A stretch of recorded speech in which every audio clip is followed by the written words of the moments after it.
Hey everybody, it's your girl, Dr. Wright, Optometrist Extraordinaire, and I'm here today with a collaboration with Miss Beedie, and I'm really excited about this collaboration because she's an optometrist and I'm an optometrist, but she's an optometrist in the UK and I'm an optometrist here in the US. And we each will bring different perspectives to some very commonly asked questions of optometrists. So, hope you guys enjoy. Stay tuned.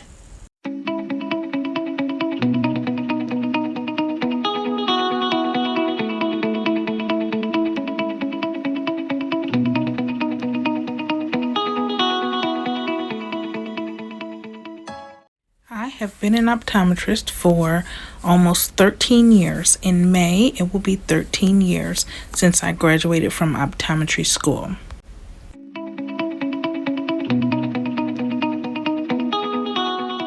To become an optometrist in the U.S., you must graduate from high school, and then you must attend undergraduate school, and most schools will require a bachelor's degree.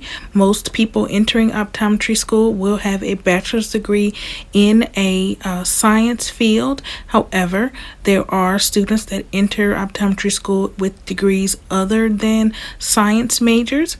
There are certain prerequisite science courses that you must take. So if you have a degree that hasn't required you to take a bunch of science courses, then you will have to take those science courses.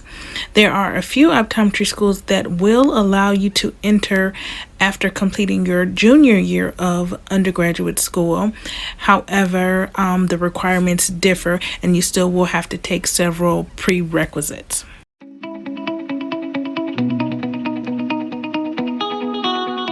The typical cost of attending optometry school is approximately $42,000 to $50,000 per year, depending on the school that you attend.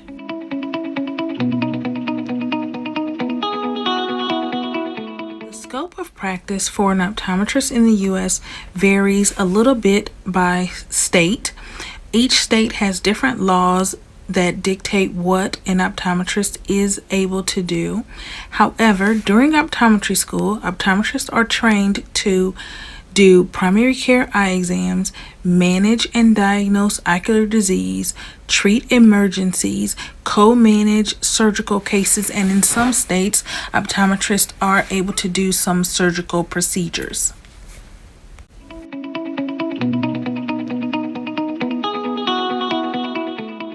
I have worked in several modes of practice, and I am currently an assistant professor at a university.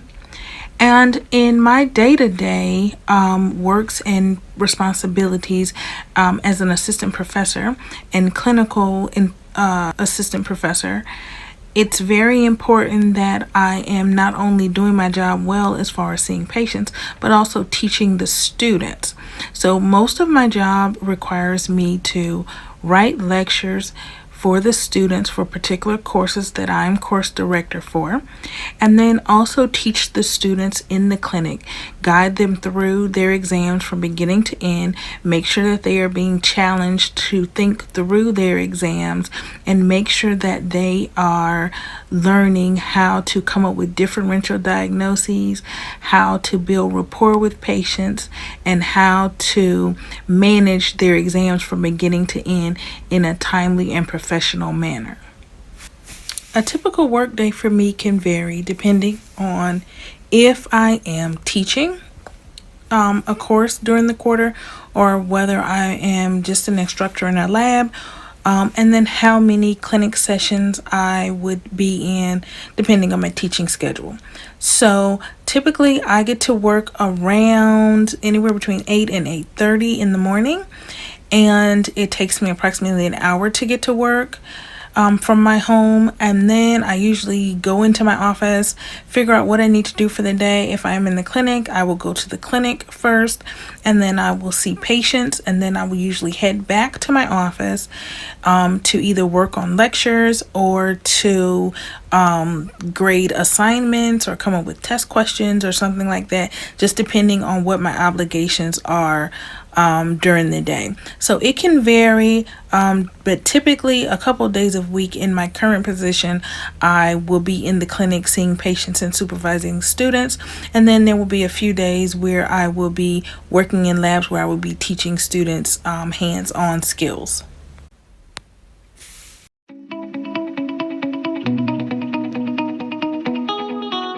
Yes, I am a doctor.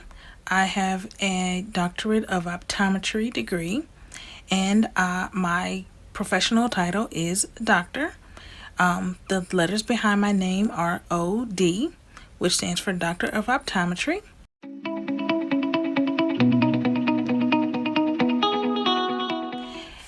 Yes, I can prescribe drugs and medications for my patients, including oral medications, and that may include oral steroids or anti-inflammatory medications, antibiotics, antivirals, pretty much anything that I need to prescribe in order to care for my patients properly.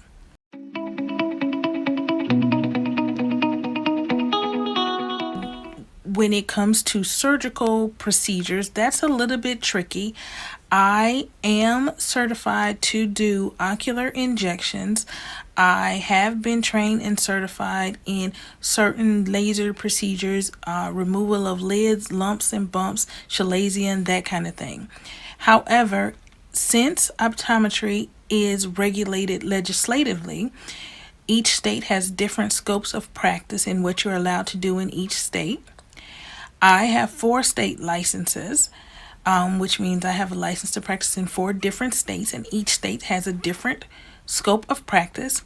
In the state of Illinois, optometrists are not permitted to do surgical procedures, anything that requires cutting or lasers at this time.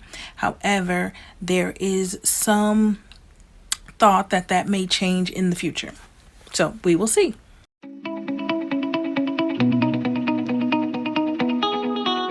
So oftentimes I'm asked about residency training and specialization within the profession of optometry.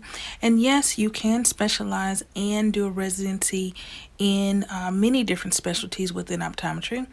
I did a residency in low vision and geriatrics.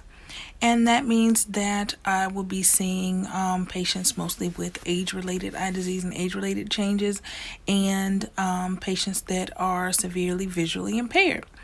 The residencies are usually 1 year, and then there are opportunities to do fellowships also within optometry. So you have a lot of different options regarding specialization within optometry and subspecialties within optometry.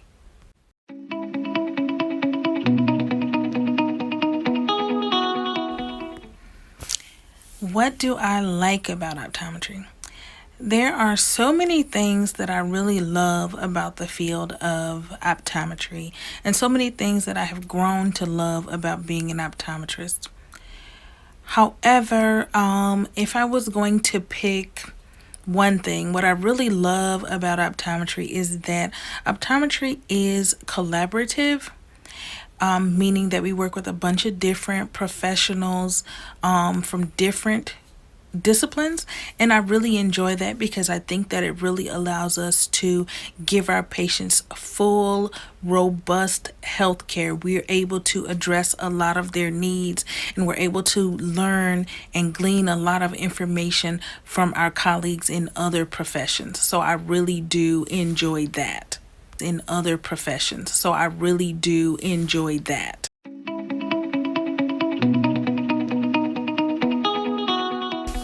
What do I dislike about being an optometrist? So that's kind of hard because there's so many things that I really like about it. However, I would say the thing that I probably dislike about optometry is that most people are not fully aware of what optometrists really do and how in-depth our education really is. And so I think that optometry has done a fairly poor job in marketing itself for doing anything beyond prescribing eyeglasses or contacts. And we do so many things beyond that. And so oftentimes if I tell somebody that I'm an optometrist, they believe that all I do is give people glasses all day. And that's a very small part of what I do in my typical day. Or they don't know what optometrist means and they think that I deliver babies every day. So I think we could do a little bit better with marketing ourselves.